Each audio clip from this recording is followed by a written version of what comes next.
Project Beater 300 has officially begun. I've got the car on the lift.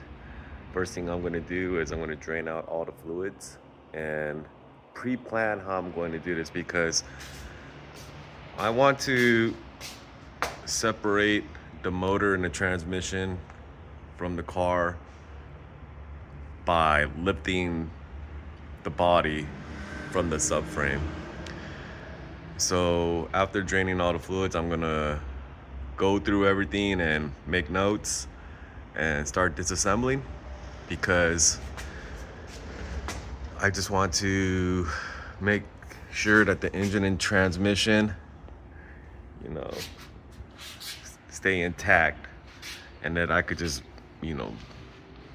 separate them by using the lift instead of using the engine hoist right there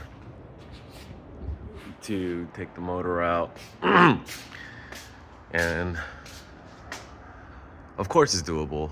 So I'm just taking a look at the subframe, and then also I'm going to redo the whole rear subframe because I'm going to replace all these bushings over here. Of course I'm going to replace the differential, and this axle needs to get rebuilt. Probably going to repaint everything that's like, faded and rusted.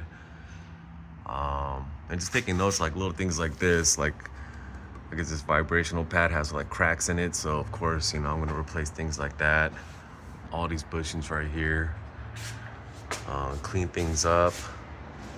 So I have a lot of work to do, and I just want to make sure that I take the proper steps to make sure that I don't mess this whole thing up. It's kind of bittersweet because this car is running really good. It has 305,000 miles, but it runs like a champ. This thing could probably go for another 300,000 miles. I mean, it runs strong. So that's what I'm going to miss about the car, is just hopping into it, firing it up, and using it as a daily beater because it's an automatic. This one's going to be swapped over to a manual transmission. It's going to be using a CD009, and I'm going to be going through the whole thing step by step. So every video is going to be like every step of the process. So this is the first video.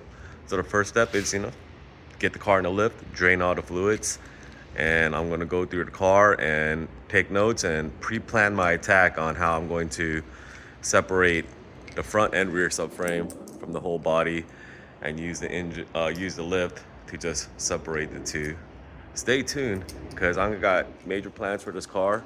The goal is around 700-800 horsepower, and it's gonna be up to like it's gonna be up to a lot of like major hood rat shit with this thing.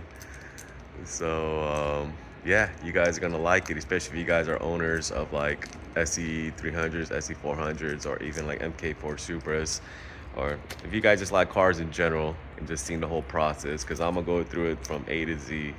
Anyone that's watching, man, I really appreciate the view. I really appreciate the support. Thank you. Stay tuned.